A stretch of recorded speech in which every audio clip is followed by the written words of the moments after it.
Ladies and gentlemen, boys and girls, children of all ages, welcome to Wrestling Legion's episode 2, technically, of Takeover the Table. 1.5. 1.5. I'm Nick the Geek, and I'm joined, of course, by my two compatriots. I'm joined by the Captain. Captain, how the hell are you doing? I'm doing good. I even just got my hair cut this morning just for you, Nick. I wanted to look as sexy as possible. Oh, my. So did I. Oh. And we are joined by the Quizmaster himself. We are joined by the Trivia King of Wrestling YouTube. We are joined by Matty Laws. Matty, how I wish I was that good, my brother, but I'm doing good. We've been wanting to do this with Cap for a long time now. Mm-hmm. He avidly, or not, I wouldn't say avidly, but well known, isn't much of an indie head. So Black and Gold NXT was a lot of people's real introduction to what indie wrestling looked like on a major stage. I was blissfully ignorant. I am so looking forward for us to run this back with Cap and to do it with the show that we're starting with. I don't think there's a better introduction. Well, you guys sat through so many captain's tables, all the Starcades, Clash of the Champions. So it is only just fit and proper that I am here to return the favor and get an education on NXT Black and Gold, which, full disclosure, folks, I have only ever watched one single NXT Black and Gold show in my life. I forget which one. And it wasn't this one. Okay. It was. When you told me that, I was massively surprised, Cap. Was it Portland? Was it Keith Lee Dijak? It was a Keith. I remember it was the first time I ever saw Keith Lee. I want to say it was Portland. It was Keith Lee versus Donovan Dijak, wasn't it? The two big boys. It may very well have been. I know the only thing I remember about the show was like, wow, this Keith Lee fella could be the next JYD. Past that, I was like, not too sure on the rest of these fellas, but yeah, this Keith Lee guy's got something. Well, you are in for a treat today, Captain, because we are starting with Jushin Thunder Liger versus Tyler Breeze, Prince Pretty himself, which is Liger's only ever match in WWE under the banner. The entire banner. He's been wrestling for well over 40 years. And one match under WWE. One match. WWE, and he wrestled Tyler Breeze, of all people. Which is we are also going to watch what I believe is the worst match from this card, which is Samoa Joe's outing. What is the timestamp I need to be at, Nick, just real quick? We are at 1 minute and 56 seconds to start with. I will get a bit further in. 156, you said? Yeah. I literally just got past the Triple H intro. Goes Tyler and Jushin's the first matchup. Yep. 156, the promo for the Takeover just ended. Yeah. Okay, so I've got the Black and Gold logo that just popped up after Triple H. Okay. 2 minutes, 14 seconds. 2:14? 2 minutes and 14 seconds. Okay. I'm just going to let it run to 2:14. That's 14 seconds away from me still.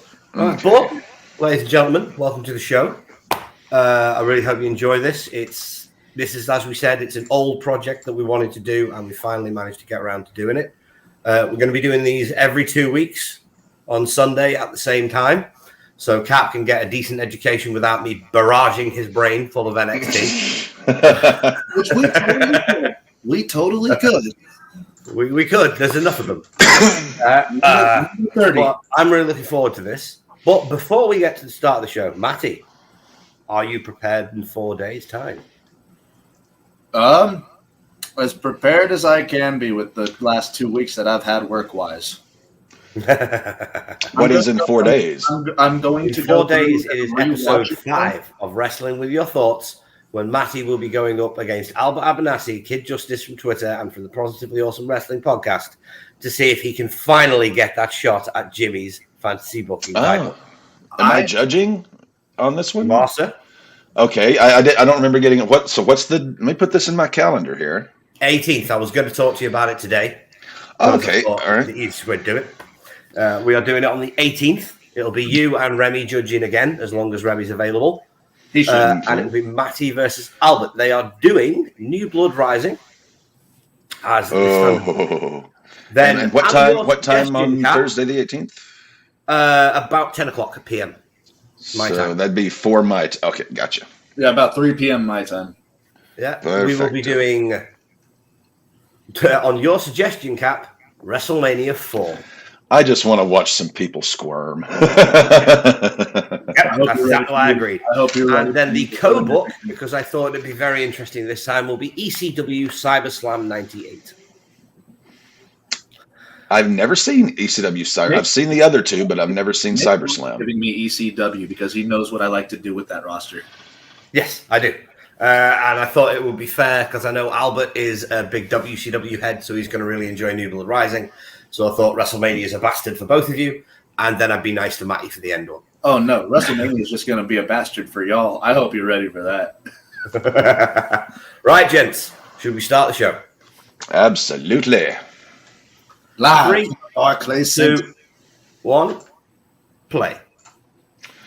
All right. I'd just like to point out how nice the Barclays Center is for shows.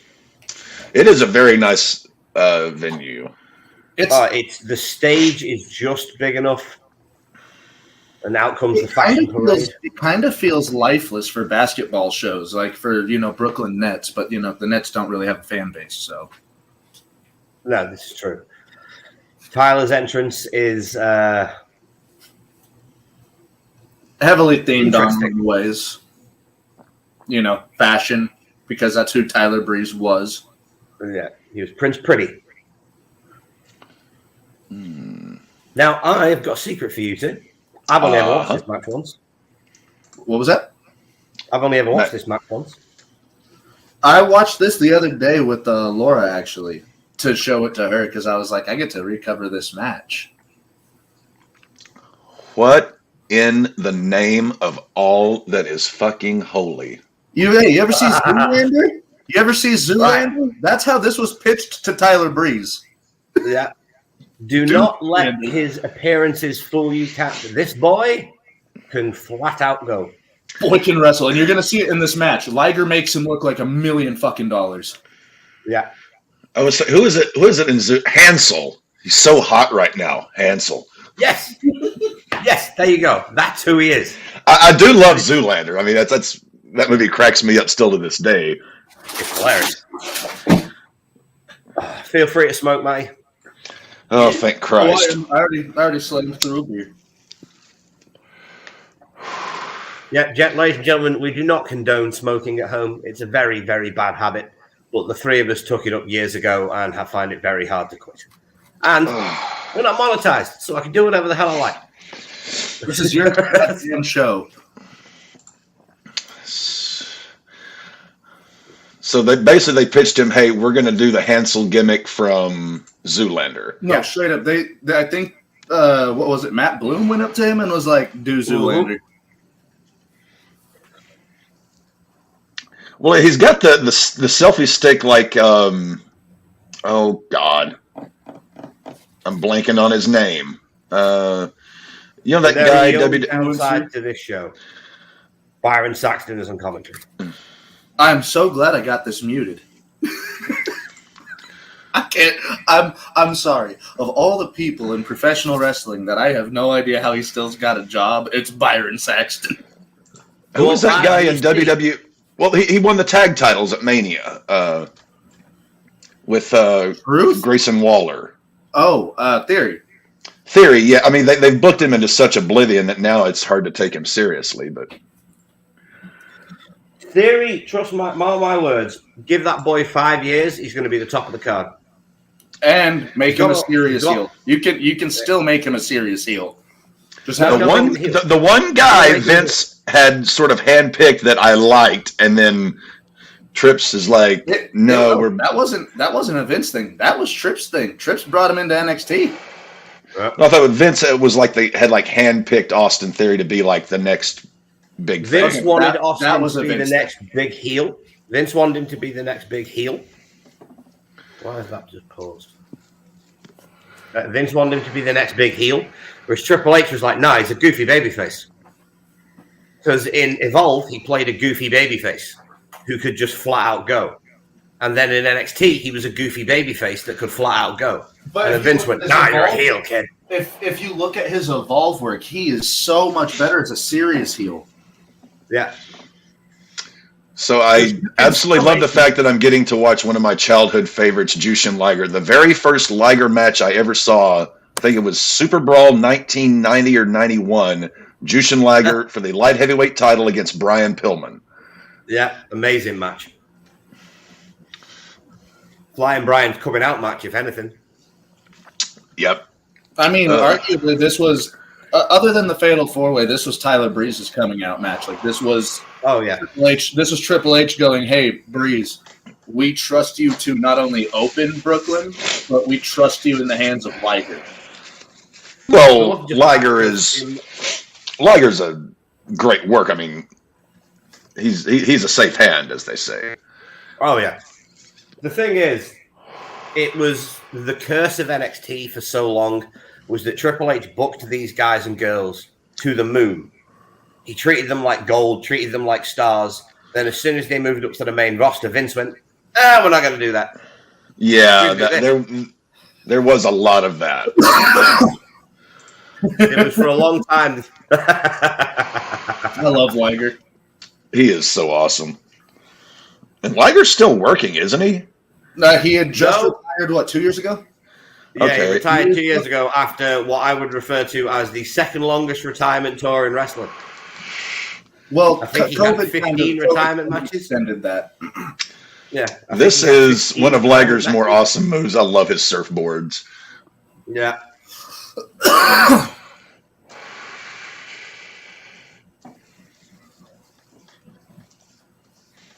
That's the thing a lot of people don't realize.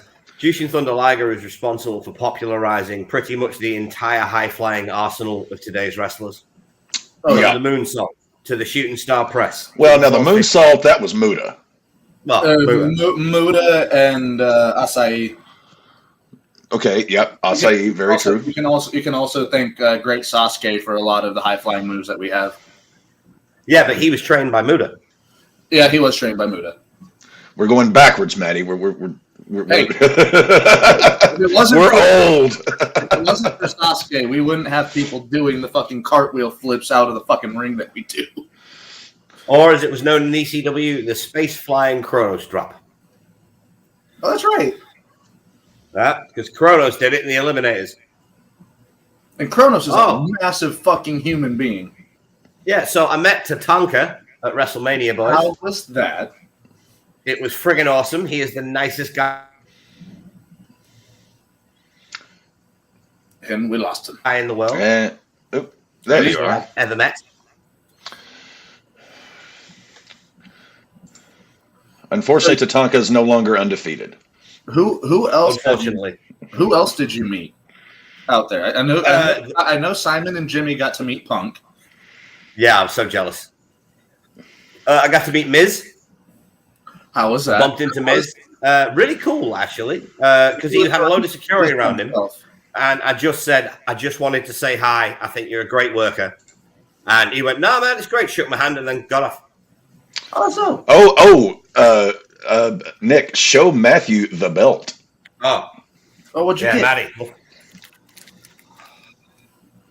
Oh, you got yourself a weight belt. It's not just signed, any man. weight belt. It's signed and wrapped? Nice. It is signed by Cody Rhodes, my friend. That is fantastic. I'm so happy for you, my friend. How? Okay. Oh, mate, it's the birth Live. off of- Live, what was the best match? Other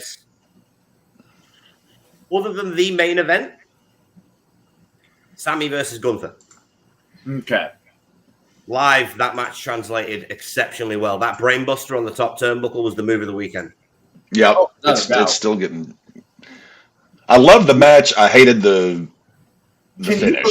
Can you believe that people? Can you believe that people thought that move was a botch? I know. It's like, no, it was deliberate, you dumbass. Tell me, You you have not watched Sami Zayn before WWE. Oh. Well, the thing is, with guys like Gunther and Sammy, you're about as likely to get a botch as you are to wake up on the moon. They can happen, but with guys like that, you're not going to get botches unless there's some sort of unforeseen what have you. Very rare. Very rare. When they're together. Like hell, Sami Zayn made Braun Strowman not botch in his matches. Yeah, well, that's saying something. Even it's got to be said, even at this age, where Liger was what 51. Sounds about right. I think his selling is so good, and I don't think a lot of people understand how difficult it is to sell in a match. When you wear a mask that completely covers your face, you cannot use facial expressions. You cannot use demeanor to sell in a ring. You have to use your body to do it. And Liger is an absolute master at it. I forgot they made an animated series for Jushin Liger. Oh, yeah. Dude was a super from the Ligers in the Yakuza games. Yeah, he's a superhero out in Japan. Well, his character is based on a comic book called Liger. If you didn't know. I did not know that. Manga. No, it's from a manga called Super Liger from the 1970s, which is where he got his gimmick from in the first place. He just so happened to be one of the greatest wrestlers of all time. Yeah, I do have to say this Breeze fellow, he does have I don't want to necessarily say footwork, in particular, but he seems to have excellent control over his body and his extremities. He's got impeccable timing, Cap. Yeah, he's moving around. He's doing a lot, but he's not doing it goofily. He's not like dangerously. Yeah, he's protecting himself and his opponent, but he's still bumping. Like Bobby Eaton. Bobby Eaton could bump like a motherfucker. Good comparison. But he did it just so well. At the time, I think Tyler Breeze had been wrestling for like 5-6 years too. At this point, what's up? Also off topic, but I went to Jay and Silent Bob's Secret Stash. I did see you guys go there. So, how did you enjoy? Where were you guys in Philly? The grocery stop. Yeah. We went to Quick Stop Groceries. I ordered a pack of smokes because got to ask for a pack of smokes in Quick Stop and not tell them what brand it is. It was phenomenal. A police officer decided to take a load of pictures of us outside, which was surreal. Awesome. Which was surreal. Absolutely awesome trip. Did he watch the original Jay and Silent Bob and think it was a documentary rather than a movie?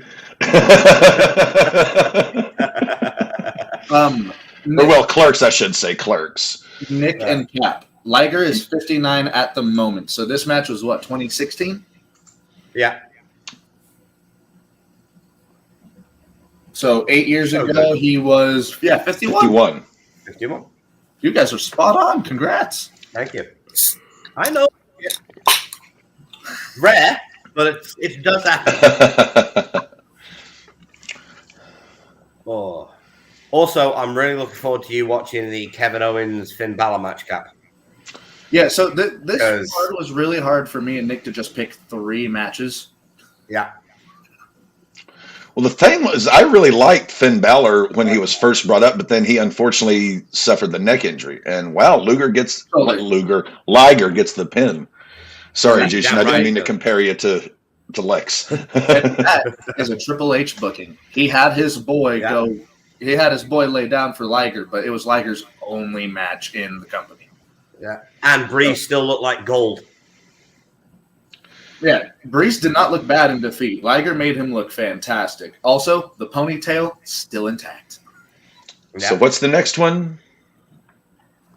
Is it Joe next, or is it Bayley versus Sasha? It is definitely Joe and Corbin next. Yeah. Okay, so let me move. This is the worst match on the card, Cap. I think the reason Nick booked this as the worst match is just because of how slow it is. Well, I mean, even by this point, I mean, Joe was not in his prime. I mean, he still had some gas in the tank, but Joe was not in his prime at this point. It's not Joe's fault. Corbin was greener than Pepper Tree. He was greener than dog shit at this point in time. Still had a fantastic moveset, but he did not have any timing. I just keep wondering if they're ever going to get a gimmick with Corbin where it actually works. What they were doing in NXT works. If they bring him up with Braun Breaker and they just keep doing that, The Wolf Dogs is a good gimmick. because you get Braun Breaker able to be goofy and cheesy, but he's also an absolute animal in the ring. So he's allowed to be goofy and cheesy with his friends. Breaker has improved no end in the last year. And That working kid with had Corbin no idea definitely what he was helped. doing. Yeah, he has idea what definitely he was doing. improved. I will give him that. And this Just give me match the. not even Samoa Joe can get blood from a stone. Yeah, just let me know the timestamp on this one. I'm at the preview video. I have an ad. Yeah, I'm on the promo now. Okay. I have an ad for sex wipes. How often do you experience ED symptoms? Not at all. No, yeah. not at all. Oh, shut up, Baron. And I definitely got to say, I love Baron with hair, not the bald. No, dude, you look at it whenever he runs his hair back. Look how far that shit's back. He had to accept it. He just had to accept it. Otherwise, he was going to look like Hogan. I'm not even joking. Dude, look at how bad and thinning it is whenever he pulls it back. Yeah. It's Hey, horrible. Savage made it work. Shawn Michaels made it work. Savage can't, or I was about to say, Savage just didn't go this far back. Well, Savage had the bald spot on the back that just kept increasing. That's what Cena's got. Corbin, it like went back beyond Widow's Peaks and was thinning down the middle as well. Corbin justifiably went bald. I always thought he looked better with hair too, but whenever I saw the state of his hair, I was like, oh. Well, the main difference is you say Shawn and Randy made it work, but their impeccable ring work disguised their hair. Corbin doesn't have impeccable ring work yet.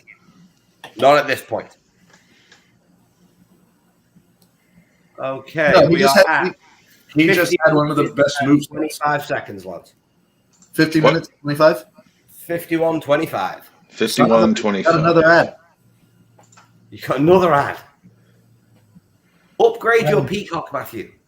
Bro, I hadn't had to upgrade my shit ever. Period. It's been 5 years with Peacock. Oh, dear. Well, we still fortunately have the network over here. I don't think that's for long, though, is it? Like all of It's this till is January. everything's moving to the flicks. Everything's moving to Netflix, which over here is literally going to be everything moving to Netflix.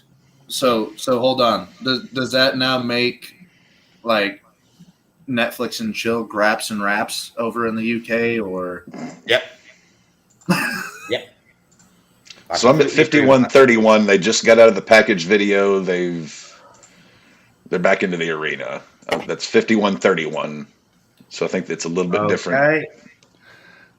I got a Backstreet Boys dishwasher laundry. Tell me why. Tell me why. It's gonna be May.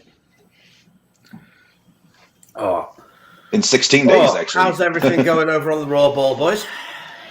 Oh, we got Sunday Night Baseball tonight. That was preempted by Mania last weekend. Tonight we got Dodgers and Padres. I might not be able to make it, but I'm looking for a replacement if I'm not available. Okay. That hopefully will be Stat Boy. The Stat Boy. See, what else? Getting into the NFL draft in, are we looking at, so that'd be, 2 weeks. Week and a half. So that'd be Thursday, 25th, NFL draft, first round of that, which is going to be absolutely entertaining as all hell. Baseball season's rolling. Got the Triple Crown horse races coming up. We just got, and then obviously PLEs it's a busy time. I lost money to the UFC last night. Who? Oh, I didn't see who won. I watched one of my picks get smothered for 3 rounds so he lost the fight there. Charles Oliveira basically got grounded for the entirety of the fight. That was lovely to watch. Oh, yeah. James Guthrie, or Gaithry, I think is his name, got knocked the fuck out by Max Holloway. Naturally. And the only one that I won of the night was the championship fight. I forget what his name is, but he knocked out Jamal Hill. Heavyweight championship.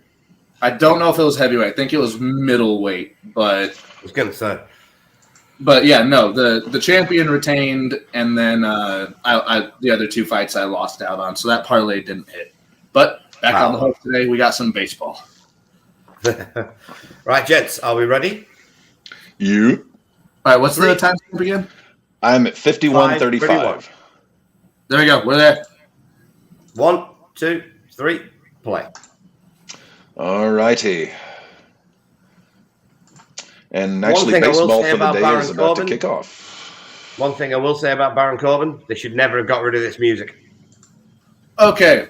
I think that was more of a licensing issue because CFOs died. I really like Burn the Ships for him because it's more fitting to what this was. This doesn't look that bad to me. I also like Bring the Darkness, but Tommy Vext is a piece of shit. But It's the camera angle cap, that's why. dude, wait till he gets on the middle on like the apron because they got more of like a straightforward shot. It kind of looks like Magneto's helmet if you look at it in a certain way. It was just the whole bum ass, broke ass, lottery winner Corbin thing just did not do it for me. I loved bum ass Corbin. One, because it got McAfee on TV a little bit more. But broke ass Corbin leading into sad Corbin, that was a good run. I thought that worked a little bit because it showed his comedic chops. Sad Corbin was funny.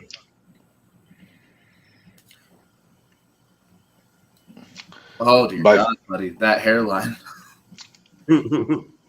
I guess I'm having trouble. Maybe it's all the baby oil. I mean, it doesn't look bad to me.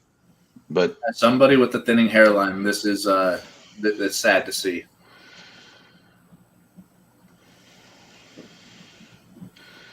oh, Samoa Joe. And this is post-Indie Joe. So, like, Joe had just left TNA. He had did like a 1.5-year stint on the Indies, 2-year stint on the Indies. And then Triple H is like, you doing anything? Right. You on job? Then they made him an announcer. I know. He was hurt and he wanted that spot to commentate while he was heel. I did not know Unpopular that. opinion, but it was better than Tony Khan putting the world title on him. Yeah, I mean, I'm not sure exactly how long they're. Well, I mean, there's lack of There was options. a perfectly good lack of options. There was a perfectly good Jay White sat right there. Jay White or Swerve. Well, Jay White's the heel. It would have been perfect for Jay White to transition the belt to Swerve, because I'm under the assumption the plan is for Swerve to win at Dynasty and then to drop the belt to Ospreay at Wembley. Which, if that happens, Wembley is going to explode. Yeah. Though we were talking about this the other day, I don't think he's going to get anywhere near the crowd he got last year. Not if he keeps replaying the Punk security footage. It's not just that. Last year we went to All In. Yeah. And the wrestling was tremendous. Really was. The wrestling was tremendous. The show itself was trash. The ring was positioned 3/4 of the way down the pitch, so half the crowd couldn't see it. The entranceway was freaking tiny and off to the side, so yet again, half the audience couldn't see it. And like, I'll use the best example is if you look at WrestleMania, we walk around Philly, you couldn't go around a street corner without seeing a WrestleMania sign. Mm-hmm. There was one sign for All In London, and it was on the stadium. One. That's pretty lame, Tony. I was about to say when we were in St. Louis and San Antonio, you saw them on like light poles, like you saw buses, them on light billboards, poles. Billboards, flags. Yeah. It was everywhere. And yet AEW put up one sign on Wembley Arena. And for anyone who doesn't know, Wembley is huge, and one sign is not going to be easy to see. Well, no, not at all. Wembley is massive arena. This is kind of an interesting segue because I was talking with my lady about this. You know, we're getting WWE in France. We're getting Royal Rumble potentially out in London next year. We're not. God, Samoa could move so well for a big guy. Oh, he always has. But we're really close to potentially getting, maybe SummerSlam in Wembley or WrestleMania in Wembley. WrestleMania could do numbers. We'll never get a WrestleMania in England. Why do you say that? Because Triple H will never put WrestleMania on outside of the US. We'll see, dude. He's getting a lot of shows elsewhere. Yeah, he is. Money in the Bank. Well, think of it this way: Money in the Bank is a B show. Clash at the Castle was created specifically for the British. Yes. The Royal Rumble, yes, there's a chance we'll get a Royal Rumble. That'd be freaking awesome. I've always wanted to go to a Royal Rumble, but WrestleMania is too big for the US. I mean, it's next to the Super Bowl. It's the second biggest sporting event of the year. It's bigger than the World Cup final. It's ridiculous. And the amount of money that they make per city and per capita in the US will outweigh whatever they make in London. Because SummerSlam in London is not unprecedented. Yeah, it's been a while, but 30 years. Well, yes, I said a while. Okay, Maddie, yes, as the baby oil dries, I'm seeing more and more what you're talking about. Yeah. It's like he's going bald here. And here. It's just unfortunate.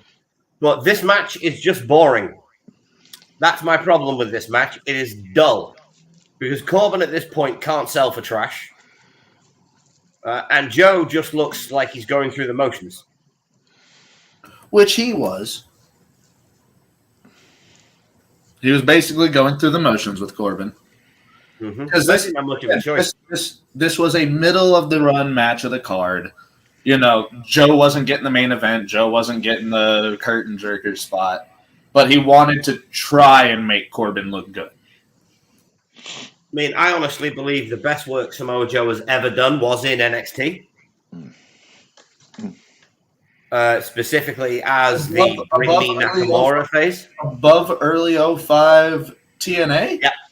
Yeah. No, because I'm not going to argue. Nakamura Joe, up in my top 3 favorite rivalries, maybe all time. Yeah, it's amazing. The whole Bring Me Nakamura. When they brought in those twins that was supposed to be a big deal, and then Joe just beat the shit out of them both, and then we never saw them again. Well, remember, they were like, 6'8", absolutely jacked twins, and they were like, this is the next big tag team, and Joe's like, fuck all that shit. Where's Nakamura? Yeah, that apron bump there by Corbin. Oh, that was not very well. Well, also, Corbin's 6'7", 6'8". He's a very tall dude. And typically it goes back to that old saying in wrestling, well, how bad can he be? He's big. Well, if you're big, you can be really bad.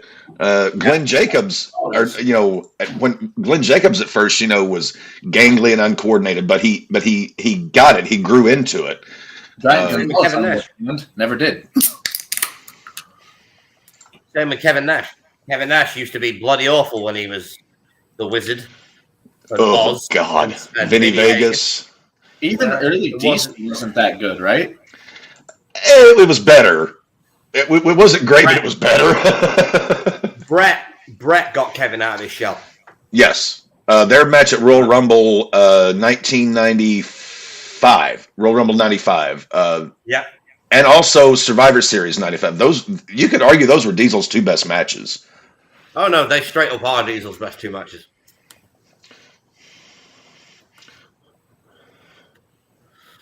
Well, I mean, I thought Taker got good matches out of him. I thought Shawn did. I mean, but yes, the Brett matches. That's why I said, yes, I believe the Brett ones were, but he had others, that were good. He did. Scott Hall at SummerSlam '94 got a great match out of him.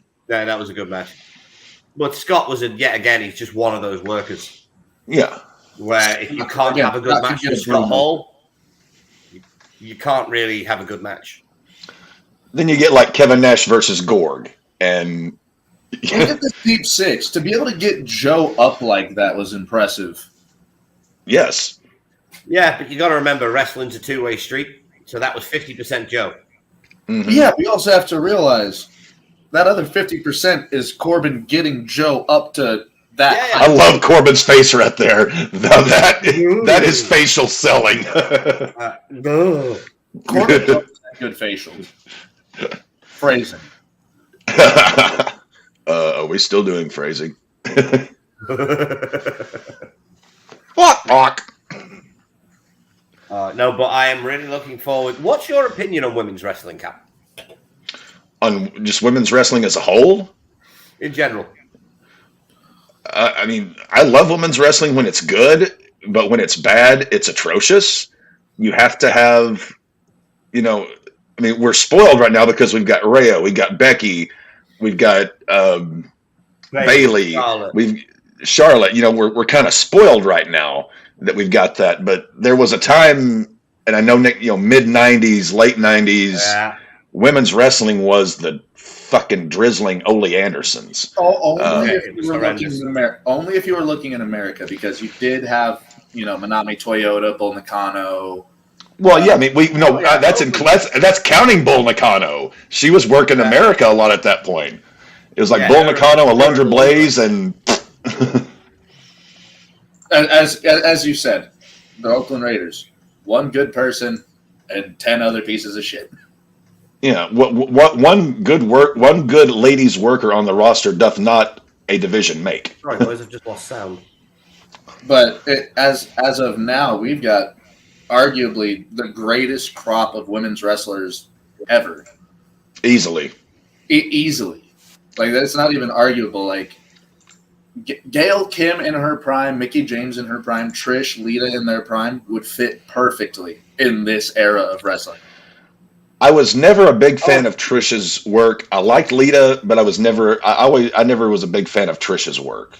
I liked. Trish turned my thoughts around with this last run because I thought she was just going to come by, make a check. No, she proved that she can still wrestle between the ropes. Her early run, TNA. We know what the acronym was, but yes, Trish's late run work before she retired. Some of her best work. She was having great matches, like even in 2002, having fantastic matches with Jazz. Then there was good old Sable. What was that, Nick? The Mickie James match at WrestleMania. Yeah, like you can put modern or prime Gail Kim. I'll even throw Awesome Kong in there because Awesome Kong in her prime was fantastic worker. Yes. Oh yeah.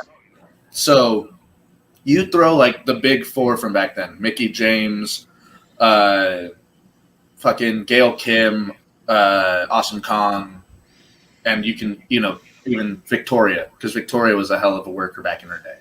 You can throw those four in their prime in the modern era, and those four would not be remiss. Also, Samoa Joe's got Corbin in the Coquina clutch. Yeah, that transition into that clutch there, like Joe did everything right, but it wasn't there were some rocks there. Corbin had no timing back in this point in time. Yeah, I mean, this match wasn't as bad as Nick. I think the preview was a. I wouldn't call this a bad match. I wouldn't call it. No. It's a good Joe match. Here's the thing. It's a really bad Corbin match. Nick said this was the worst match of the card. Yeah. If this is the worst match of the card, Cap, what does that tell you about the rest of the show? Then if this is the worst thing that happened, then yeah, it had to be a pretty good show. Yeah. When I hear worst match on the card, I think, oh well, this was kind of a. It was really hard to pick a bad match from this show because they all have merit. It was the tag team match. Yeah, it was this all the Vaudevillains versus. And that match was only up there for me just because of the level of the match. It was a good match. It was just that's tag team division.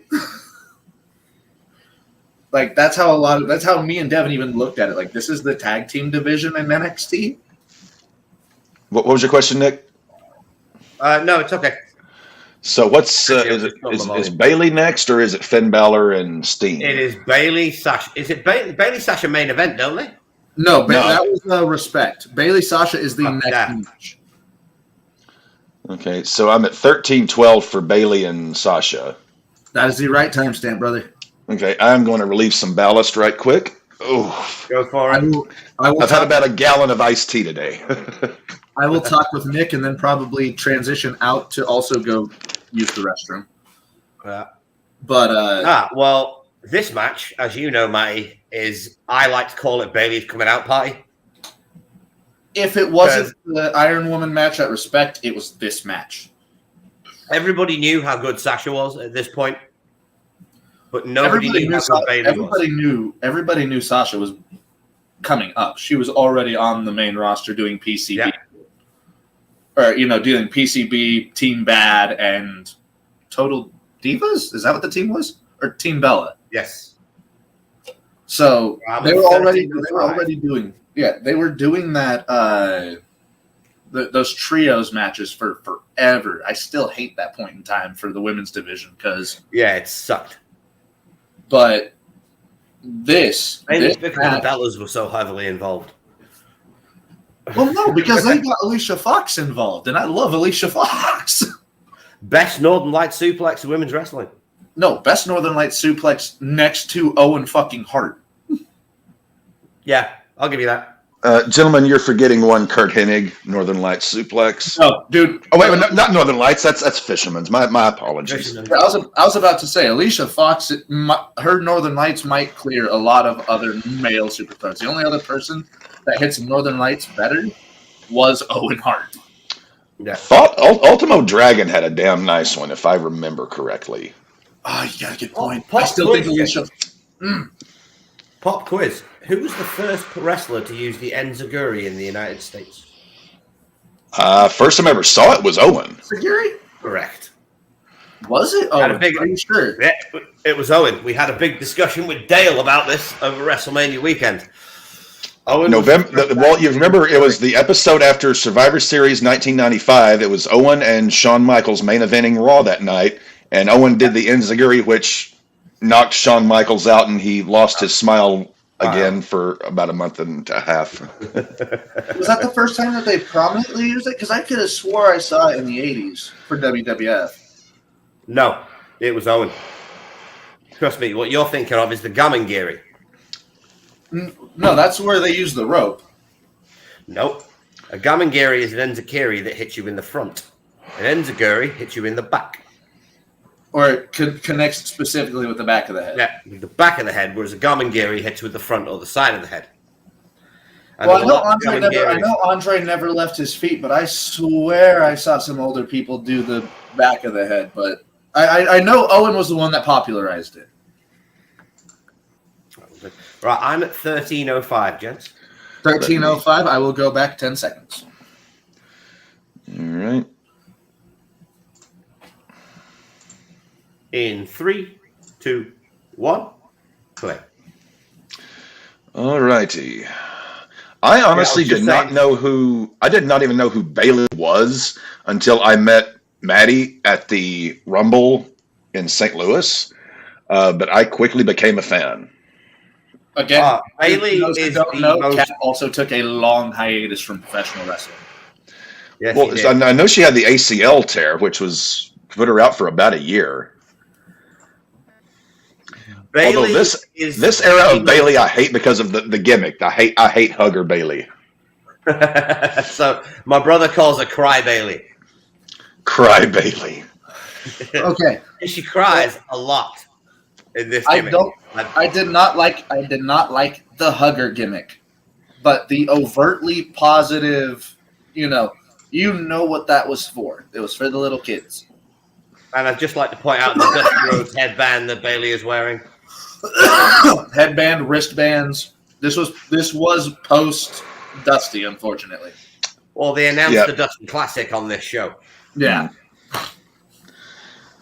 I actually went back and watched Dusty Rhodes' Hall of Fame induction over the week, and Also- I had forgotten just how much I enjoyed that one. Also, Speaking of Hall of Fame fact. inductions, did you all see Paul Heyman's? Yes. Oh my God! God, I We were love live. Paul. We were live for that. Best, right? It may not be the best Hall of Fame induction speech of all time, but it's my favorite. Just because of the energy that he brought. Yeah, just Also, he was so straightforward and honest. And another, but another fun fact about this show was Apollo Crews' debut. Apollo Crews specifically got his name from Dusty.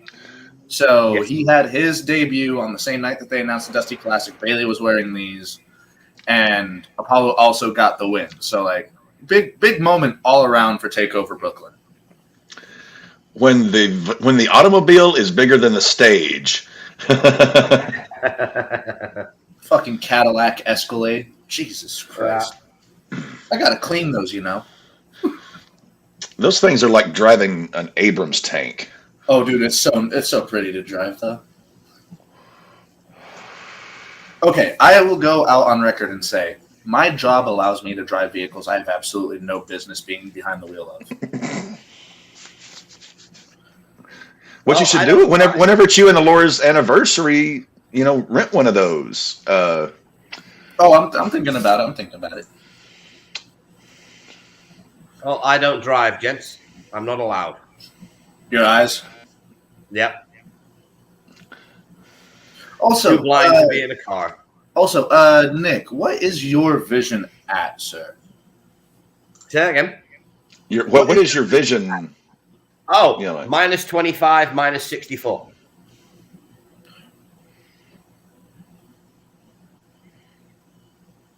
Yeah. You wear glasses. Can you elaborate? Basically, Nick is blind as a bat. So, Laura's eye doctor told her vision was at 2,800. Well, that's amazing. If I had 2,800, I'd be the happiest man in the world. My problem is I have what they call a astigmatism. I've got one eye that works pretty well, and I've got another eye that's fucked. She's got to die. And so I need these to equal things out. Well, my eyes, as you both know, aren't mine. Right. Transplants and cornea grafts and double vision infractions and 23 operations. Still to my day, I think one of the best interviews I've ever done. Oh, thank you. I enjoyed that. That was great fun. Yeah, 23 operations in total. Can't have any more. So just got to wait for my eyes to break now. But so basically, you have Nick's eyes versus Brian Pillman's throat. There's not much left, but by God, are they making more out of it than they ever should. Yeah. Well, and also Pillman also had an ankle that was completely shattered. Yeah. To no end. I was about to say he had a robotic ankle, didn't he? No, it was fused.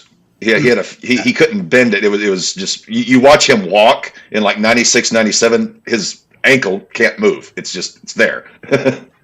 And he still worked brilliantly, which is like, how the fuck are you working? Shit too. Well, it's like, okay, yeah, Kerry Von Erich had a fake foot, but Kerry was never that, great of a worker. Also, very big moment for these two because one, Sasha knows where she's going after this. Yeah. Bailey knows what's going to happen. But the big thing here is that they're co-main eventing one of the biggest shows in front of the Barclays Center. Yeah. This was the first time in about 10 years that women's wrestling had been given a main event spot. Yeah, them main eventing respect was WWE's, not as a banner. It was the first time WWE let women main event a pay-per-view. Mm-hmm. Yeah. And they let Bailey and Sasha do it. So that shows you not just how much, the company had behind it, but how much Triple H had behind these two. Again, well, I mean, he knew Bailey was going to be as big, Oh, yeah. if not bigger, than any of the other women that they had on the main roster eventually if things kept progressing. One thing I love about the Triple H era, as it's now being dubbed, is the fact that even the world title's black and gold. I want to call it the Renaissance era. I want to call it the Renaissance era. That's the early rumblings that we've been. Cody Rhodes actually trademarked that, right, Maddie? He's got a trademark for it right now. But speaking of trademarks, Chris Jericho's got the rarefied air of Jericho trademarked, and that is the most atrocious thing that'll probably be put on a T-shirt. Why? I don't think I've ever been more disappointed in a wrestler's late run than I have been with Jericho's. From watching him 96, 97, 98, then he goes to WWE and all the great matches he had there, and then what I've seen out of him in AEW, I'm like, God damn it, well, Chris. It's like, let's be honest. He's the reason Hook's leaving. Yes. He steals the juju. Yeah, what? Okay. He's literally stolen all of Hook's heat. Not just his heat, it's his momentum. Hook was one of the most enjoyable people. Once his music hit, once Action Bronson started rapping, people got out their seats. Where is Hook going? But now knowing that Jericho hopefully NXT. If Triple H gets a hold of Hook, holy moly, I think that could be. Yeah. I mean, we've all seen it in Hook, but look at Cody. First Tony lost Cody, then he lost Punk, then he lost Jade. Now he's losing Hook. Like he's losing. Hold on. First he lost 2 established stars. Now he's losing younger up and coming ones. And you can replace old stars, but you can't replace young up and coming ones that quick. And he's going to lose Max. I like that Hook has open availability to go anywhere because I could totally see him taking a year to go through Japan. Wait, you said he's losing Max? Maxwell Jacob Friedman. Oh, MJF. MJF is never going to stay in AEW. Cap he might do another year. Master for some reason. No, he'll not. Oh, that was a nasty one. Yeah, flipping. Just let me put it this way. Name, other than Maxwell Jacob Friedman, an AEW original that has got over to the same level. Other than MJF? Yeah. Or to the same level as Max. To the same level as Max? There isn't one. I would say, look. Can you imagine if Darby Allin was in NXT? Hellfire. He wouldn't be doing any of the stupid shit that he gets away with in AEW, and he'd be more over for it. And he'd have far fewer injuries. Hold on. Time out. Would he be more over for it? Because I still think Darby Allin's gimmick is throwing himself off of high shit. Darby has that undersized baby face thing about it. It's sort of like. And now cut chopped out. He's mini Sting. No, I understand that. Okay, I understand what you're seeing there. But even his moves are him throwing himself at shit. Anyway, Darby... No. I'm fine with him throwing himself at shit, but if he worked for Triple H, he wouldn't be throwing himself through real glass every other week. Yeah, Crimea River. It wouldn't be jumping off a ladder to land on 4 chairs. That would be a pay-per-view spot. He would save that for pay-per-view.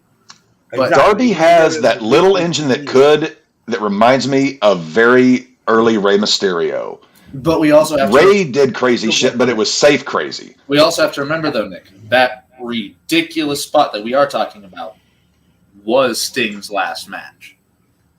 Oh, no, it was Sting's last match. So why'd he do it? Because it took the shine off Sting. No, he took himself out of the match because even whenever he did that, it was Sting versus the Bucks. Darby only came back for a short spot to help save the match. Yeah, but here's the thing. The whole point of putting Sting with Darby was to get Darby over. And they did. Which it did. Which it did, but not to the level it should have. I mean, they had to relinquish the tag titles, and Darby immediately was like, I'm going to go climb Mount Everest. I might not. Oh, and then he broke his foot. That's another thing. Not to be... No, but you guys watch NFL. Yep. You guys watch baseball. Yep. Can They you would not imagine allow their athletes any to go any professional football manager or coach allowing one of their players to climb Mount Everest in the middle of the season? No, because in those professional contracts, they actually have to sign that they will not engage in certain things. Yeah, Is their it's name a Travis mountain Kelce? that kills 40% of the people that climb it. Why is Tony letting him do it in the first I was place? about to say, I know Darby's I'm an not- adrenaline junkie, but it's fucking stupid. I am not going to be like, hey, buddy, why do you want to do this? I'm going to be more like, I'm sorry, but until you're out of contract with us, I'm not going to allow that. You are one, under contract that you're going to be healthy throughout your tenure, and two, we're going to have to pay for your health. You going up the mountain is basically you telling us go fuck yourself. I will say to rotate back around to Nick's about MJF. What I was going to say before my internet kicked out on me. If they bring MJF goes to WWE, he doesn't need to go through NXT. He's already that damn good. Hold on. No. To Cap's point, There is a perfect way. On the Pat McAfee show, which was live at WrestleMania weekend for Thursday, Friday, and I think it was there on Monday as well. Yeah, it was. Were you part of that, Nick? Were you there? I was there. Okay. MJF was being chanted, and Cody Rhodes outwardly, acknowledged the fact that they were saying MJF. Yeah. You've got the one person in the entire fucking wrestling world to connect MJF to the WWE. It's an easy. Well, here's the thing. If they bring Max in, there is a very easy way to bring Max in. You have him screw Cody. Because that's what he did in their last meeting. He screwed Cody. So you literally bring Max in to cost Cody the belt. Now, how much longer is Max under contract to Tony? He has not re-signed yet. So, I'm thinking either his contract is already up or it's coming up. Well, I heard that his contract was up at the end of January, but I don't know how accurate that is. Hold on, I know it's up this year. Let me see. I just hope he doesn't re-sign and goes to the big boys, and we get to see. Because also don't forget, with Roman more than obviously taking a hiatus, Seth Rollins taking a hiatus. Yeah. Cody needs opponents. Yeah, he does. I'd like to point out AJ is the perfect first opponent for Cody Rhodes. Yeah. Well, I'm talking like he needs that next big money. Those next few money opponents. Well, obviously Roman's going to get his rematch at some point. I don't know about that because I think Roman's going to come back as a face. So yeah. Because did you guys watch SmackDown? No, all I saw from SmackDown was Cody's promo. Okay, well, they are changing the bloodline. Yes, Solo taking out. Solo took out Jimmy. Tamatonga has debuted. Jacob Fatu will be coming in soon. A young bloodline. A young bloodline with Solo as the leader is a good idea. Yes. Tama is a very interesting heavy. And I guarantee you, Heyman is going to get, if this is the direction they're going, Heyman is going to get Solo over same way he did Brock. And Heyman gets you over. Heyman's going to be Solo's little bitch the entire time. Yeah. But he's going to get it. I didn't say what the relationship would be. I said Heyman as the wise man in that he's going to get Solo over. He will do exactly what he needs to do, which is be terrified of Solo Sikoa. So yes, if that was a voicemail being sent, Roman always listened to the wise man. Solo is going to berate the wise man. Exactly. If that was a voicemail being sent to Roman. That's still And this is a great match, by the way, Nick. This is really Yes. good. Oh, I they're told you killing to it. enjoy it. Like, oh, nice dive. This is the thing. Sasha, as I said to Matty before, was already over at this point. She was already on the main roster. She was doing the Team Bad stuff. Mm-hmm. Bailey, this is kind of her coming out party. Now, again, Everybody knew what Sasha could do. Everybody knew what Charlotte could do. Everybody knew what Becky could do. But this was kind of Bailey's, oh, okay, she's just as good as the rest of the time. And I still find it absolutely bullshit that it took him a year and a half almost until the next year's Battleground to bring Bailey up. Although I will say, Bailey will. Nick, will we be watching that match down the road? Yes. Okay, then I will not say a damn thing.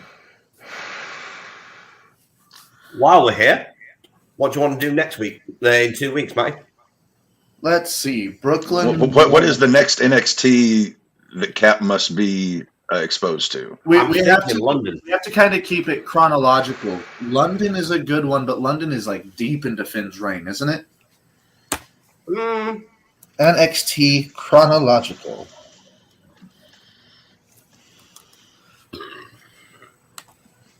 Okie dokie. NXT Takeover is chronological order. Yours is going to be much faster than mine, so please, Nick, if you will. No, not LXD. Stupid phone. See, it's so cool watching. One thing I'm really digging out of this match. That was such a good spot. Well, one thing I'm really digging out of this match is, like, yes, Bailey, you can tell here, there's still some work to be done. Yes. But even in her, I don't even want to call them botches. I'll call them missteps, just little bitty details here and there that you pick up on. She does so many other things so well at this point. You can see, it's like, okay, if we just little bitty tweaks, it's not like overhauls. It's like little bitty tweaks. I think my main thing to point out there would be Sasha works at such a fast pace. I was actually going to say, Sasha, yes, she works a little too fast for my taste in this match with this opponent. Like, it's always seemed like Bailey's just a half a step behind Sasha's pace, not in terms of that, she can't hang. It's just Sasha's working a bit fast for her opponent here. Yeah. Matty, what number was Brooklyn? I'm currently going on my TV. Give me just. Because I have a list of NXT takeovers, but until Dallas, they're all just listed with numbers. All right, so I have them in. See, that reversal there by Bailey, that was beautiful. Yeah. So we are on season 2, 3. So that would be Brooklyn. The next one would be Unstoppable. Would you like to? Oh no. The next. And see that. Oh, let's say right there, she doesn't try to pull her back. She rotates her. That's a nice little twist on, because in the submit. Oh, pull them back away. No, just rotate them to where they're. Just turn. So I don't think I've ever seen that before. The next two would be Takeover Respect and Takeover London. We're doing London. All right. We are doing London, which will be Finn Balor versus Samoa Joe. This is going to be a fun one because Nick will supply the fish and chips. No, Cap. Certainly will. This one is one of my favorite NXT main events. Great belly to belly. Samoa Joe gets busted open at like a minute in the match. Hard way. Yeah. Off of the rope. Like he scraped his eye up Yeah. against the rope. And You're gonna love it, Cap. the referee tries to stop it. Samoa Joe. Samoa Joe's been a Crimson Mask most of his fucking career. That don't fly with him. This was WWE. That, even down to the entrances. Finn's Jack the Ripper entrance in London.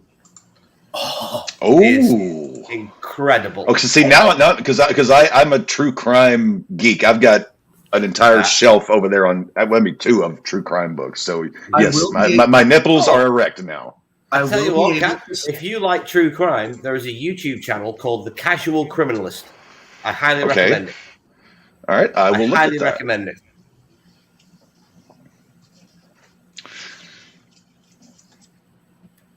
Wow, that was so good.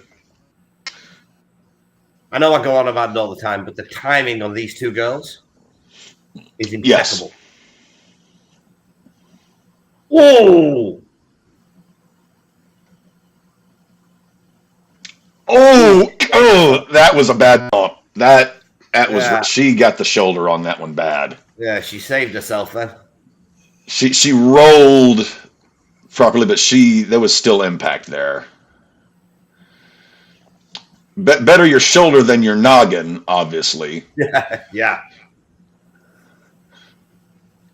See that knee drop right. I mean, that was if Sasha's knees were off by an inch either way, she is connecting with Bayley's head.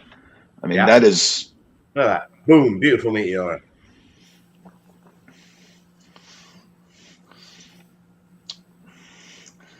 People that watch this shit and think there's no skill involved in it. Yeah, dude, look at the placement. Like, if Sasha was a millimeter off, that knee is catching Bayley in the fucking mouth. She literally places it perfectly onto her shoulders. That is athleticism. That is timing. That is placement. That is skill. Very few people on the planet have these particular set of like Liam Neeson.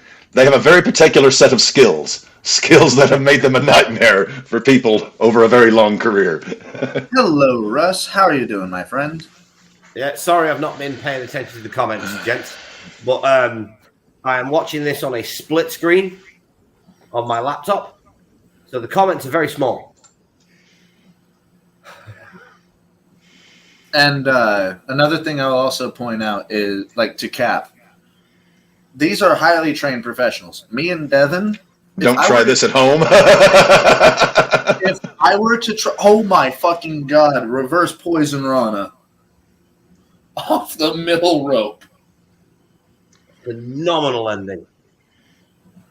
Yeah, great finish. I mean, great worked match. I mean, apart from a few little, I mean, I'm talking little snafus. A lot of people don't realize, or they don't take into account, that this was still developmental. Mm-hmm. Yeah, they were putting on big shows, but this is still developmental. These girls and boys are still working on their craft. And yeah, I mean that's. I mean, okay, that wouldn't main event main roster, but that is main roster ready.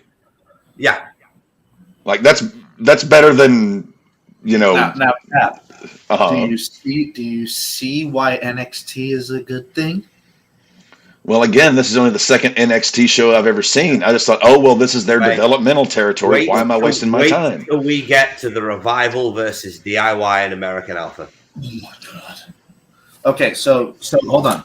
We can kind of plan out the next two shows. So London is the next one for sure. Yeah. Then we get into the next year, which is arguably one of the best years, which we will definitely start with Dallas. We are not skipping over Dallas. We will not skip over Dallas, and I fucking goddamn guarantee that. No, Dallas is amazing. Cap, NXT Takeover Dallas, in my opinion, is the single greatest modern era put together wrestling show. That's a bold statement. Start to finish. Well, like that spot where Sasha was stomping on Bayley's hand. She never even made contact with her hand, but her foot was just close enough that it tells that Bayley was having. The screams that Bayley was doing. Okay, Mike. Yeah, so Bayley was selling her ass off. 3 matches. So we're doing Finn versus Joe. Yes. Main event for sure. We will not be doing Bayley versus Nia Jax. I don't want to watch that match again. Yeah, I would prefer not to. No offense to Bayley. Just so Cap can have a good laugh at watching a man injure himself on the ropes, we will do the Revival versus Enzo Amore and Cassidy. Is that match? Yeah. Are you sure? Well, no, that was the Vaudevillains match, actually. That was on a Raw match. I do apologize. Yeah. So the Revival versus Enzo and Cass. And then I think it's got to be Oscar versus Emma. Which is a quick match? What are the other matches on the card? I mean, I'm always down for some Oscar. Apollo Crews versus Baron Corbin and Bayley versus Nia Jax. It's only a 5-match card. So we're definitely main eventing with Joe Ballard. Joe and Finn. We'll do Scott. We'll do the Revival versus Enzo and Cass in the middle, and then I think we start with Oscar and Emma. What year is this show again? 2016? 15? 16? Yeah, 16. 17, 18, 19. That would be the end of 2016. So Okay. Hold on. Nick, quick math. Takeover Dallas. That was WrestleMania weekend. That was WrestleMania 32. We are on WrestleMania 40. That was 8 years ago. That would mean that Takeover Dallas is in 2016. This would be the end of 2015. Quick math. Correct. Boom. Correct. He is right. I based shit off of WrestleMania. Well, I mean, it's you base because that's sort of like their calendar year. Like the calendar, like WrestleMania is the end. So, well, the end of the year, beginning of the year. I always say WrestleMania is the end of the year, and then Raw after Mania. That's like January 1st. Can I just say, this is the first time all the horsewomen were put in the ring together.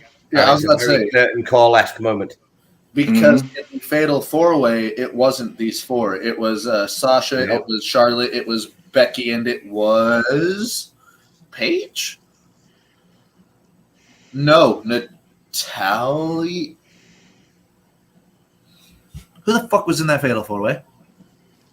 I think it was Natty. Because it was just off the back of the Charlotte. This is gonna hurt my brain. Right. It's early NXT. But so London, we've got set. Takeover Dallas. 4 weeks out. Nakamura Zayn. Oh, the best match in NXT history. Should we also do the tag match between the Revival and Gable and Jordan? Yes. Without a shadow of a doubt. That's one of the best tag matches in years.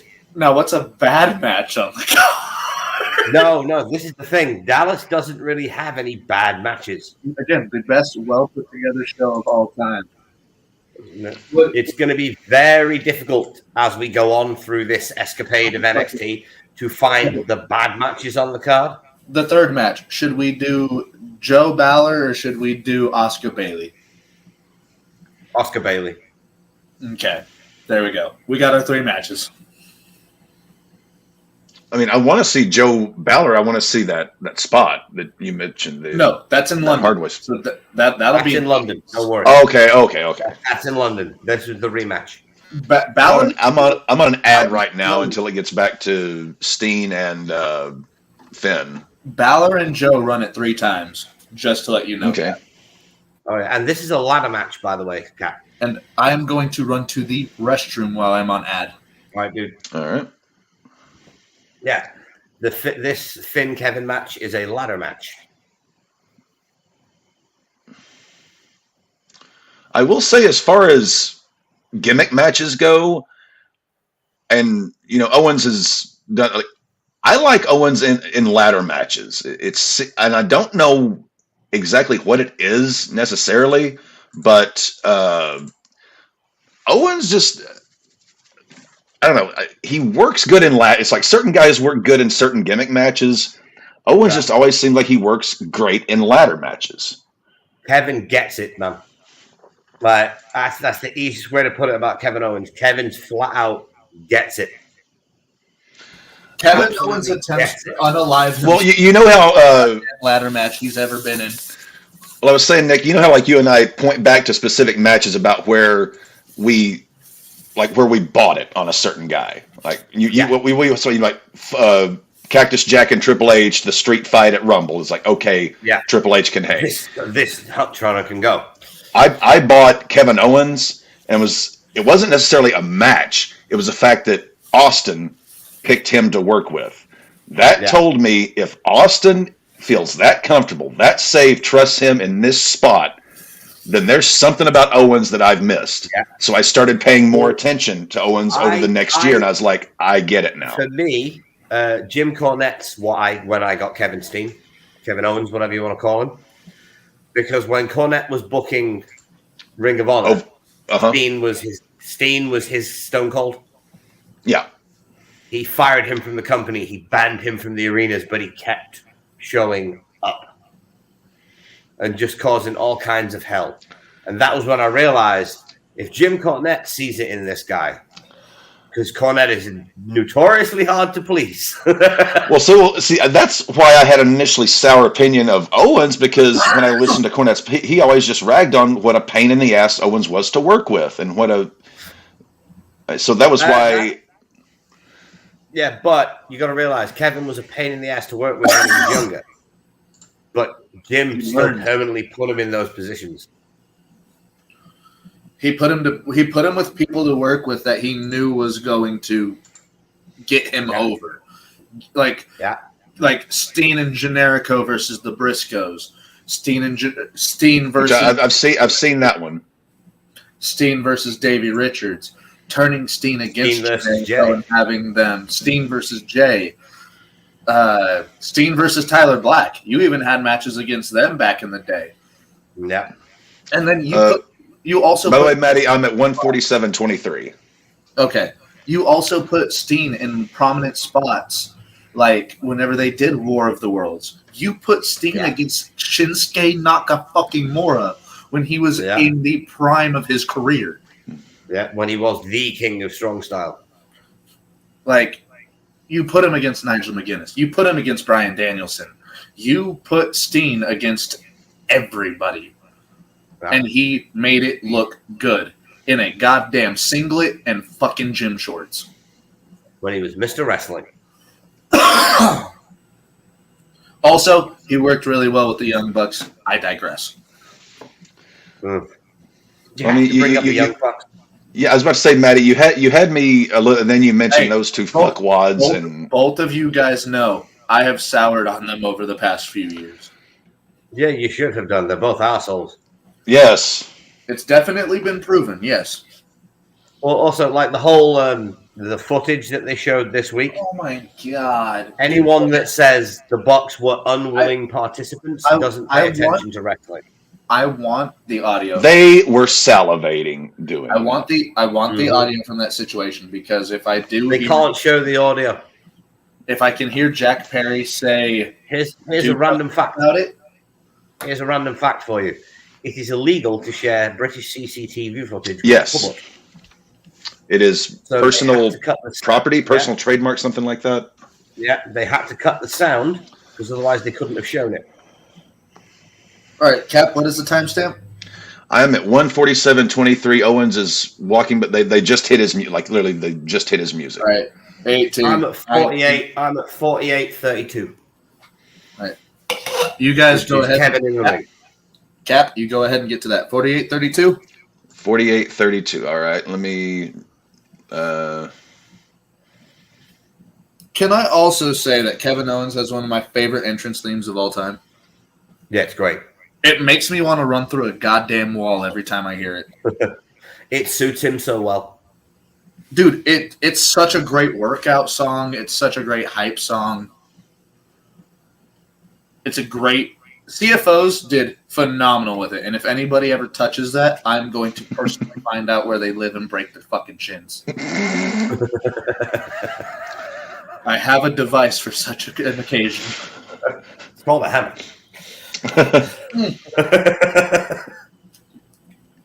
So it's got this nice crank, and I'm going to stop right there. Okay, how much exposure have you had to Demon Finn Balor, Cam?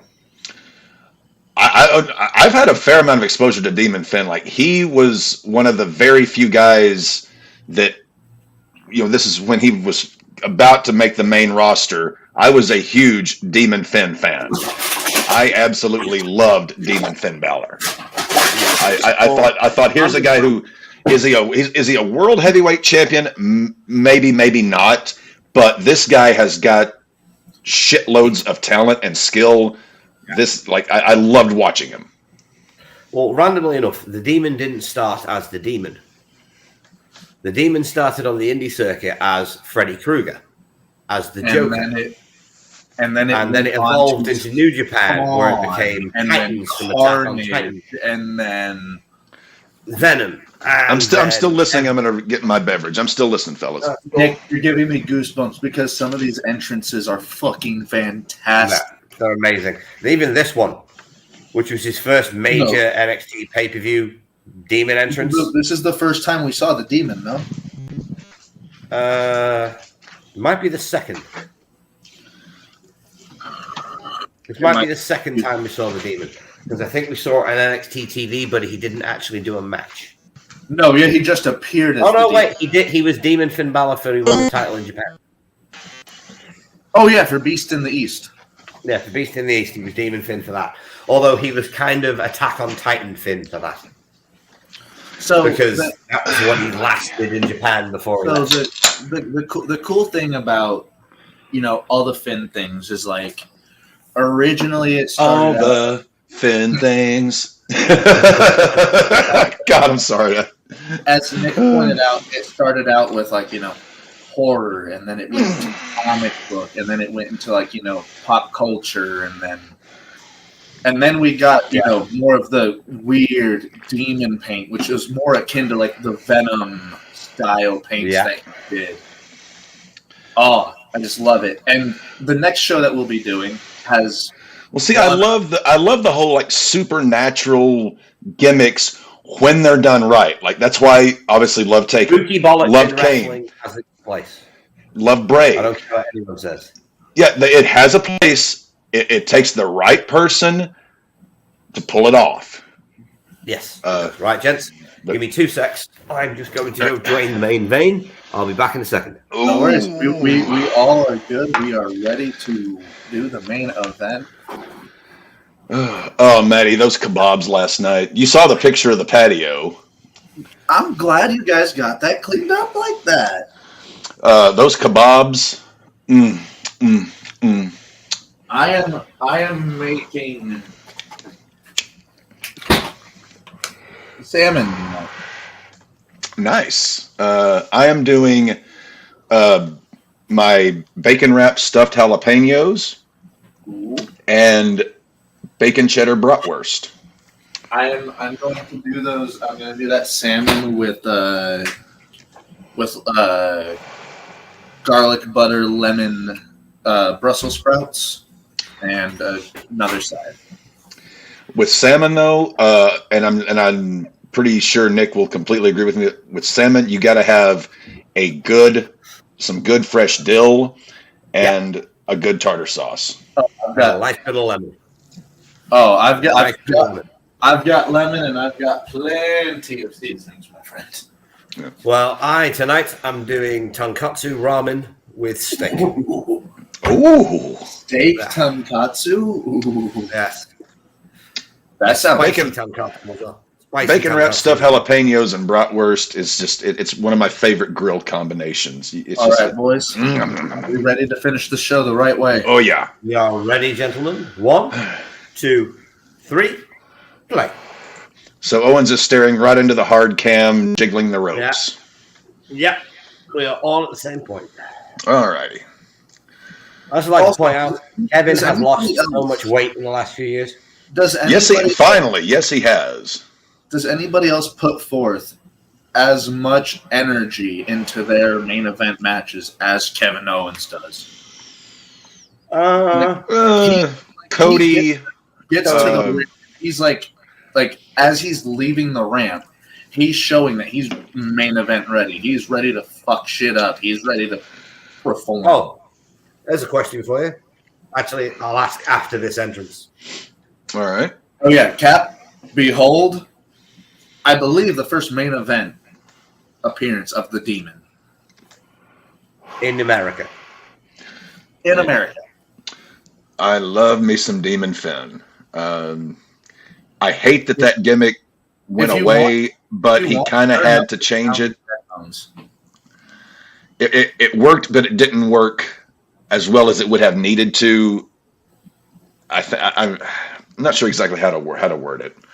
It was great while it lasted. They killed it on the main roster by doing stupid shit with it. Yes. Yes, as Vince did with a lot of things. Like having the ropes break. Demon Finn should have beat Edge.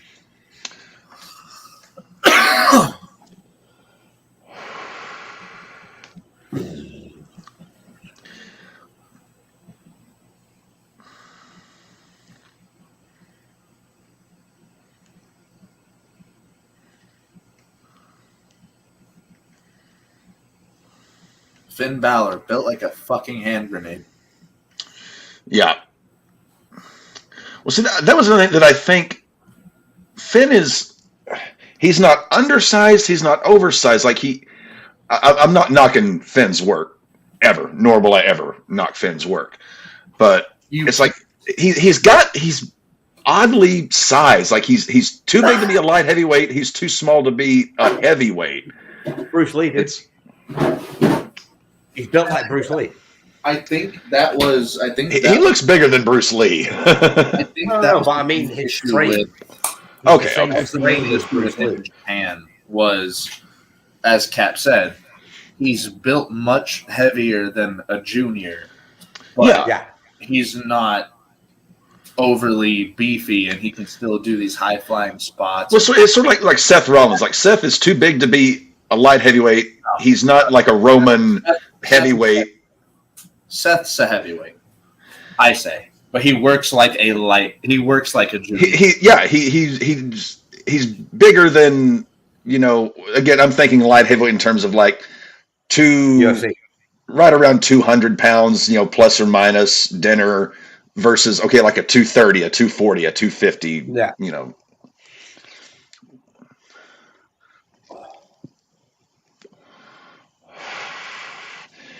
And honestly, when I first saw this, first saw a demon entrance, I was like, this is a little weird, but I like this. Like it's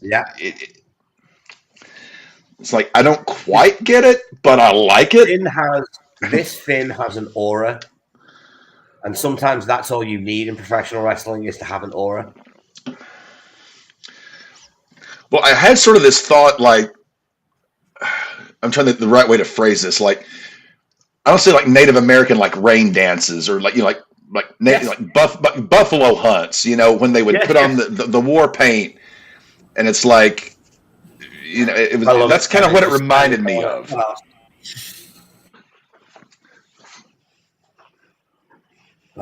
Well, I've always been of the opinion that Finn Balor doesn't get enough credit for what he's done. Totally agreed. Because I call an entire generation of wrestlers that followed Finn Balor and AJ Styles the kick pad kids. Where you had this entire generation of wrestlers that emulated Finn Balor and AJ Styles. They all wore kick pads for some God knows what reason, even though they didn't throw kicks. Which, by the way, is a pet peeve of mine in wrestling. If you do not use kicks in your repertoire, why are you wearing kick pads? The appearance. I mean, I get the argument, Nick. I totally do. But some people just look good in them.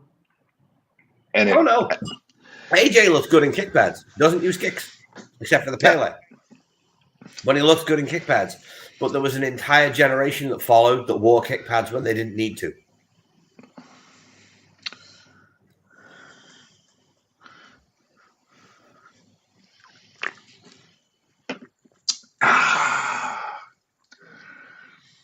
Well, I will say something else that I'm kind of a stickler hater guy when it comes to championship belts. I fucking hate this goddamn NXT belt. You're not the only one. That is a fucking eyesore. It's an absolute atrocity. I like the women's. I like the one that Sasha had. I like that one. This one, this is it's like a fucking hood ornament or something. It's a giant fucking X. I did not like it at first. And then I started like looking at it and I was like, I like the larger strap. I like that I like the large strap. I just hate the fact that it's just a giant X. It's the centerpiece. It's the centerpiece that I hate. It's the fucking logo of the tie. And I hate putting the goddamn logo on the belts. I hate that. Big Goldie didn't need one. The U.S. heavyweight, the original U.S., well, actually the first two U.S. heavyweight titles didn't need it. The Winged Eagle didn't need it. The Intercontinental title putting the logo on there is just like it's Well, in WWE, unnecessary. Case, because the brand is now bigger than the business, which is an unfortunate case. But I mean, if you look at, say, Seth's Priest's World Heavyweight Championship, that belt, we had a good look at it close up on the weekend. That belt is gorgeous. Yeah, I mean, it looks a shitload better than the belt that Cody has, which I'm hoping Cody does a Cody Rhodes Winged Eagle. Again, yes, that's a Triple H thing. He said that's a Triple H thing. Also, Nick, you were in the crowd for the Pat McAfee show? Yes. How was that? How could you hear him? Pretty well, actually. Like, and which show were you at? Were you at the Monday or the Friday one? Friday. So that was Rhea, that was Cody, that was... Yeah. Hence why I was at the Friday one. How was it there live? Like the energy of a Pat McAfee show? Pretty high, to be honest. Like, it started off when everyone was being dead quiet because they wanted to listen. But then as the show built up, everyone got more and more excited because Pat's energy translates so well to the crowd. He started trying to get you guys involved in shit, and you don't expect that from a talk show host. No, I love Pat McAfee. Let alone someone who's on ESPN. Nick, you were Pat McAfee. I was on ESPN, I was on Fox, and I was on USA this week. And YouTube. And YouTube. Nick's like Johnny Cash. He's been everywhere, man. Yeah. I was actually kind of... You brought up Rhea Ripley. I was like, I've always had this thought that the closer you get to Rhea Ripley, it's like your male parts sort of turn into a Geiger counter. It's like the closer you get to radiation, if you've watched Chernobyl, the closer you get, the more... I'm like, what is like the proximity to Rhea Ripley at where you go from 6 p.m. to midnight? About 10 feet. Well, okay.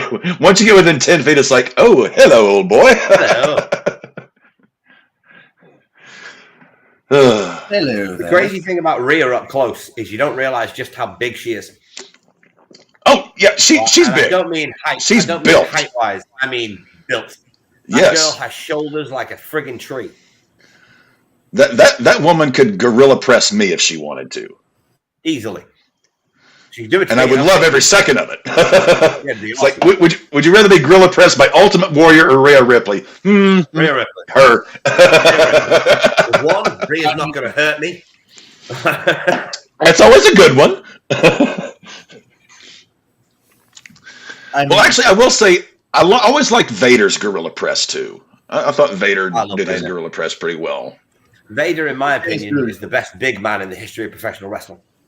And I will buy you drinks and share that sentiment with you. And how Vince ruined him.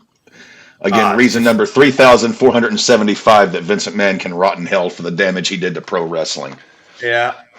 I am so glad Stephanie is back, by the way.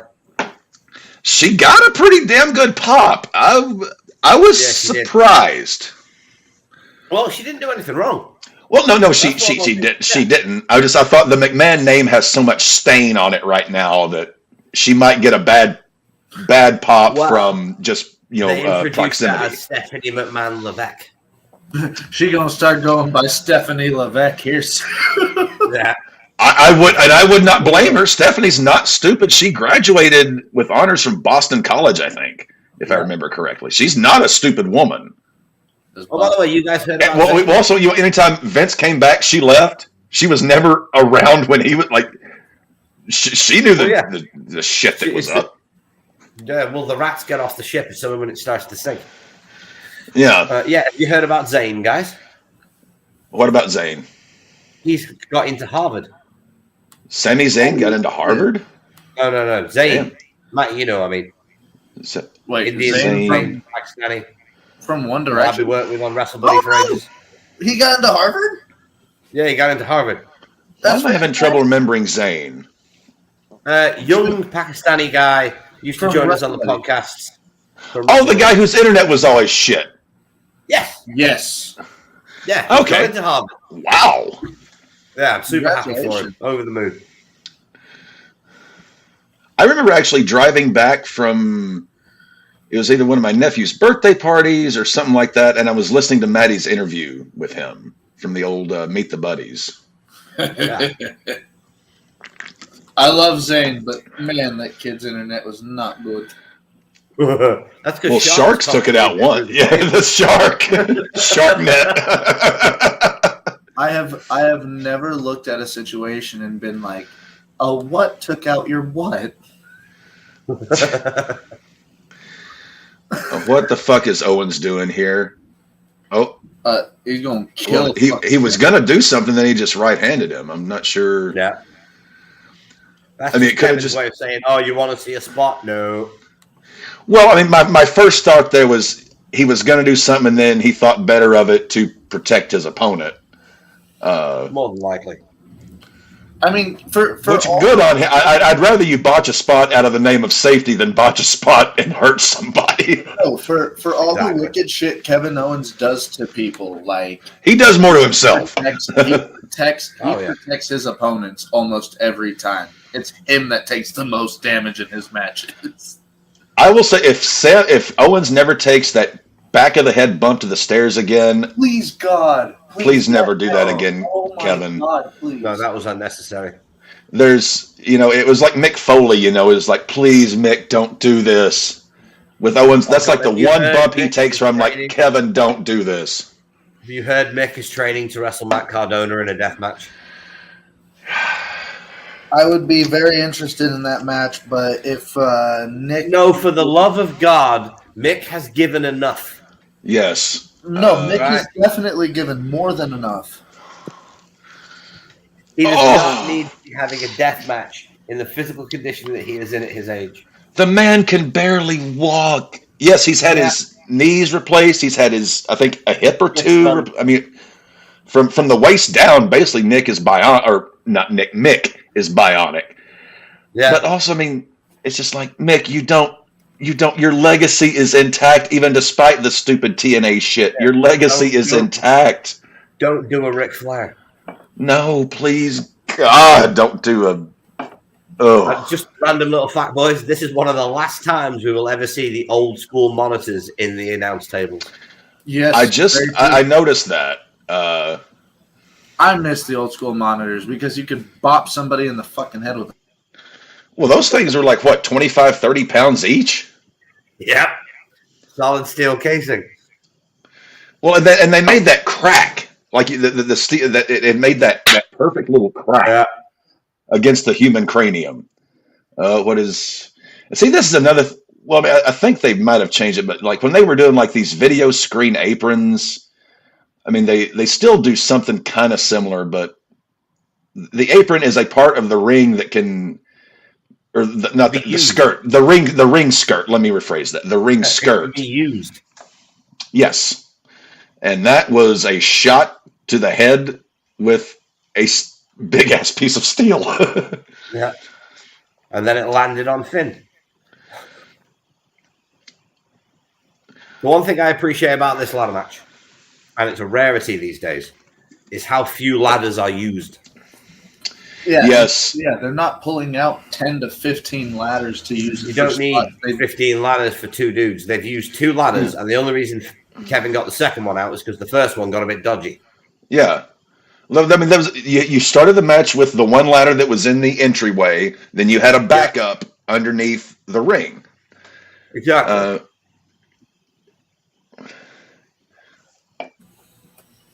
God, what a move! Damn, I love Finn so much. And it was crisp. It wasn't sloppy. No, everything he does is poignant. Is the word I will use. I like that. It's a bigger word than I used, and a better one. See, sometimes bigger is better. Oh yeah. Okay, what you say? Size matters. Oh yeah, baby.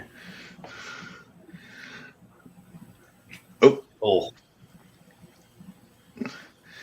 And see, just that how Owen had one leg, he had another leg on a rung of the ladder, and he had his hand up. That is balance. I don't know if you guys have ever been on a ladder. Like I've done jobs with ladders.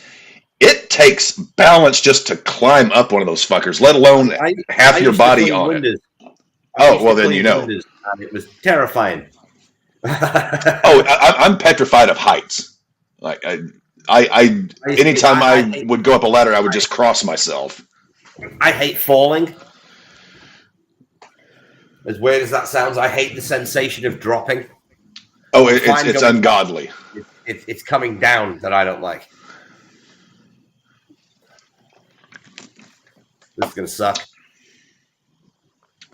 Okay, Owens just pushed that one ladder, the standing one, aside. He's getting the other one. I think this is the original that they started with. That is more proof why Byron should be on commentary. He's going to use the weapon as a ladder. See, that kick that Balor just where they fall on the back and the boot goes to the head. It was crisp. It was perfect. Hey, Nick, do you want to know what that proves for Byron Saxton? He is dyslexic, just like I am. I could not be a on-air commentator if I had a script. One quick shout out to Kevin Owens there. That was a classic, perfect Steiner line. Not a clothesline, not a lariat. That was a perfect Steiner line. Yeah. There's a difference. Speaking of Steiner lines, they've started calling bronze clotheslines Steiner lines. As they should. It's fantastic. Yeah. He's Scott Steiner's son, so it should be referred to as a Steiner. Well, Rick did more Steiner lines than Scott, but I think we look at the face and it's like, yeah, you're Scotty's boy. Yeah, they keep saying he's Rick's kid, but I don't believe him. I think Scott did the honors that night. As From his personality, it comes across that way. That on the previous channel. Oh God, that is Scott. That Owens backdrop that where he falls and drops his back on the chest. But that ladder underneath, poor Finn. It's like when Yoko used to do the double bonsai in squash job matches. You felt so bad for the guy beneath him. It's like you're getting not only Yoko but the other guy. Mm-hmm. But I mean, Yoko was so safe with that bonsai. He never hurt anybody doing it.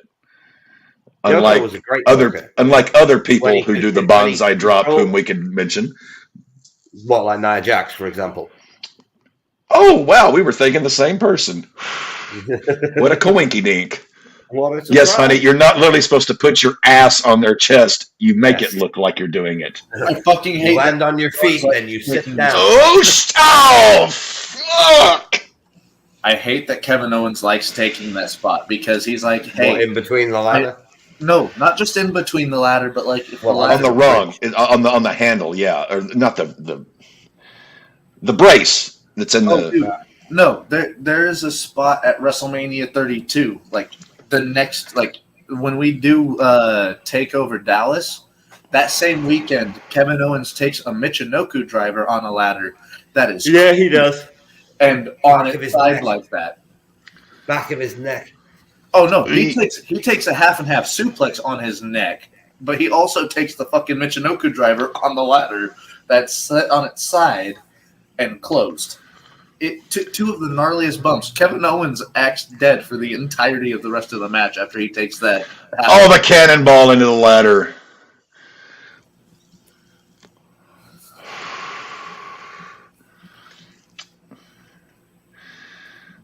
Yeah, and he did the damage to himself there. Oh, and see that double leg drop kick that Finn did. If he was off by a little bit, the back of his head was hitting that fucking ladder. Yeah. And again, another move why Finn deserves so much credit. That coup de grace move. I don't know how he does not absolutely crack people in half, but he's never hurt anybody doing it that I'm aware of.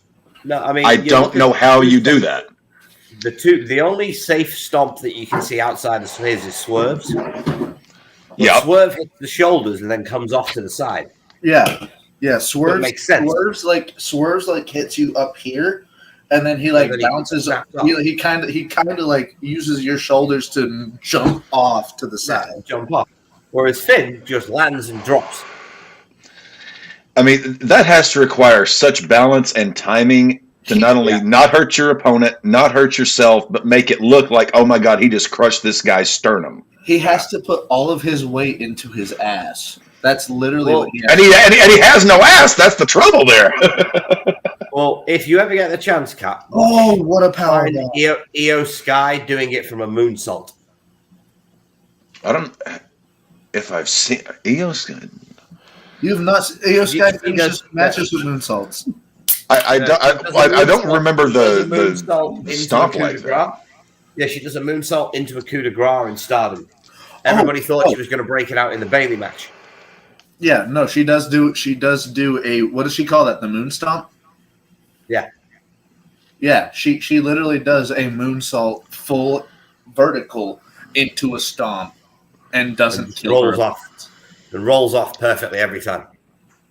Oh, the seat of that ladder landed either right on Owen's junk or right in the inner thigh. Oh no, that was his nuts. Okay. Yeah, he's moving a little slower. He rolled out, taking a powder. God almighty. Good God almighty. He's singing soprano now. So, Nick. The one thing I love about the pacing of this match is it's so back and forth. There's no point in this match. It reminds me of Sean Razor a bit in their ladder match. It's very evenly paced. Another power bomb. One guy is in permanent control. Right. Oh. I can literally just watch Finn Balor matches all day. I'm sorry. Well, and he tried to do it, and he rolled. How do you not snap your ankles or your knees there? Oh, the pop up on the. Oh, Christ. Kevin Owens here in NXT is fucking unrivaled, dude. It's him and it's Tommaso Ciampa for greatest heels of NXT history. Yeah. Well, look at Kevin's his debut when he just destroyed Sammy and sent him to the hospital after he won the title. His first match, babyface. CJ Parker. And then he's babyface in that match. Then he goes out to celebrate with Sammy, and then he's like, "Yeah, let's go walk out to the." We're not celebrating together. That's the match that got Juice Robinson released. Really? Why? What happened? Yeah, because he broke Kevin's nose. So he got released for that? Yeah. It was on his it wasn't really working. Do you know where he got his name, by the way, for NXT? CJ Parker. I don't know where he got his name, but I also know he was given the worst gimmick that he could possibly be given. Yeah. But CJ Parker is Pamela Anderson's character from Baywatch. Yes. Really? That's her name? Yes. Yep. That's the name. Huh. Well, I mean, I wouldn't release a guy over breaking someone's. I mean, that's a. It was the camel's back. He was not doing well in NXT. I can even vouch for that. But once he went to New Japan, when I think, okay, a broken nose, a broken finger, a broken toe, ruptured, something that to me is a minor thing. I mean, the original Sin Cara broke his finger, and that kind of ended his career then. It kind of made Juice at the same time, because when he got to Japan, that left hand of God that he broke Kevin's nose with became his standing finisher. And because he'd busted a guy's nose with it by mistake, Kevin's fault. He was in the wrong place. It wasn't Juice's fault. You know what it's like when you're trying to throw a fake punch that's going to look like you're knocking somebody out. It's all on the other guy turning his head and rolling at the right time, and Kevin did not turn or roll at the right time. Well, there's like I said, there's little injuries in this type of avenue that are going to happen sometimes, irregardless of how safe someone can be. Like when AJ knocked out Mrs. Teeth in his first match on Raw. So when I see a wrestler build a bridge like this with ladders, there's no good outcome from this. No, none. It doesn't matter who hits it. Even if the ropes have a little bit of bounce, guess what? It's not enough. That is not a good. This is gonna suck. Oh, I am not Oh God, I am not looking forward to. Oh, ooh, shit! What is gonna? Oh, he's blocking it. He's block. Yeah. Nick, What is gonna happen here? I think Cap is going to like our run through of NXT. I do. I really do. There's going to be some matches that he hates. I know there are. For the same reason, there'll be matches that I hate. But There's going to be some matches that he loves for the same reason that Nakamura versus Zayn is going to break. Oh Christ! And he hit the ladder, and then the ladder bounced back up and hit him in the head. Yeah, but they learn how to fall, Cap. Get it, Finn. Oh yes. That's what they teach you at the WCW power plant, how to fall on a fucking ladder. One more rung. Come on. Uno mas.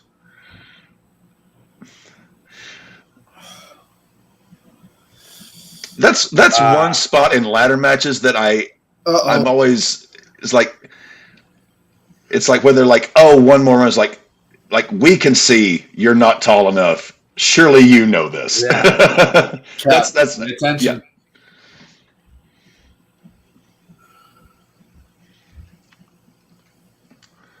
See you, Kevin.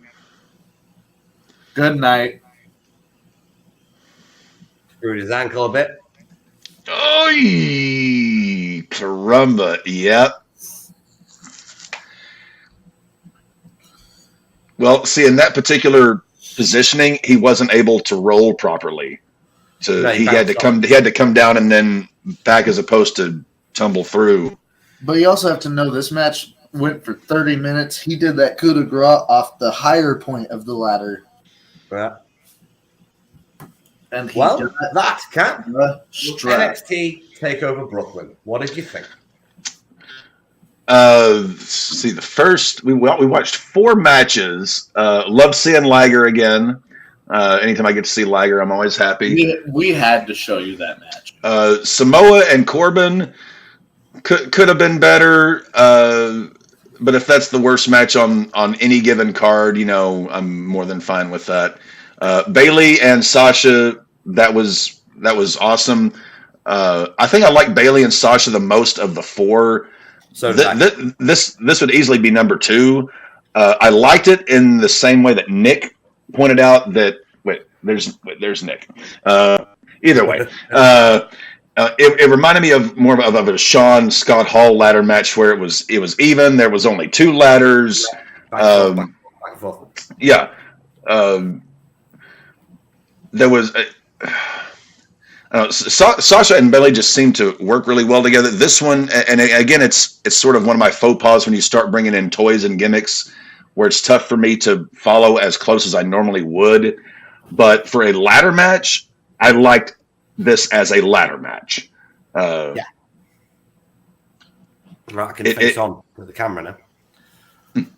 For the first time this today, I've been sat sideways because of where the TV is. Now I'm actually looking at you guys on a big screen for a change. Right, well, I'm glad you enjoyed the show, Cap. This is week 1. There are many, many, many more to go. Oh, I do not doubt that. You guys are both big NXT Black and Gold fans, so I'm more than assuming you got at least a dozen of these up your sleeve that you're. I'd say we get to go 12. back and review. I'd say we get about 12, and like I said, the one thing I'm looking forward to is you getting to the Revival DIY matches. Takeover Toronto. I as far as DIY goes, I'm not a big Ciampa fan. I do like Gargano. No, Cap. By the time you have seen this run, you will be a Tommaso Ciampa fan. You are not a Ciampa fan yet. Yeah. You will be, sir. But credit where credit is due. The most important thing about those matches for me is FTR. They'd only been together like 8 months when these takeover matches came up. No, I think Dawson and Wilder were together for a little bit longer because they had that weird mechanics gimmick. Oh yeah, I forgot about the mechanic. Dawson and Wilder sounds like an acoustic duo from the Jersey Shore. No, Just the name. I just started thinking like a Simon and Garfunkel from the Jersey Shore, but only in modern time. I'm not sure. Nick, before we go off, the initial gimmick behind the revival was they were Southern mechanics that were paired with Alexa Bliss. Well, Alexa Bliss had went on to work with Blake and Murphy, who are also on this card. So Bliss was far away from them. So they kind of repackaged them. And what they repackaged them as was the Revival. Which was a throwback old school tag team. Think the Brain. It was Arn and Tully. Yeah, that's who FTR are. Think the Brain Busters, dude. But think old school tag team wrestling. No, not just Arn and Tully and the Horsemen. That's all you need to tell me. Just Arn and Tully. That's all you need. Arn and Tully. This is all.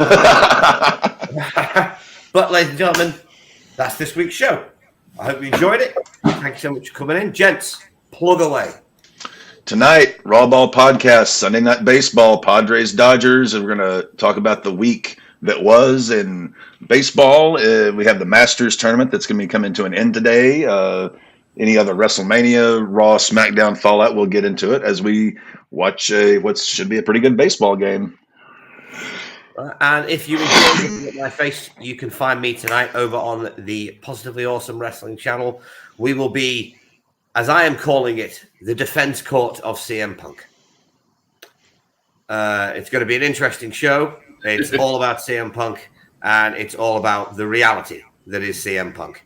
So if you want to join us, please join us. That's 2 a.m. British time. I'm not sure what time that is for you guys. That would be 8 our time I think, that'd be 8 o'clock, 8 p.m. Central Time in the U.S. There you go. So 8 p.m. What's that in Florida? 9 p.m. Eastern. 9 p.m. Florida time. That's when we go live. It's going to be an interesting show. And, of course, you can join all three of us again in 4 days for the next episode of Wrestling with Your Thoughts. Fantasy More booking. Warfare, More booking. Gentlemen down here will be going up against Albert Adanasi, Kid Justice himself from the Positively Awesome Wrestling podcast to do New Blood Rising, WrestleMania 4, and CyberSlam 98. I am really looking forward to it, and we can finally see if Matty can earn that shot against the King to see if he can take the title.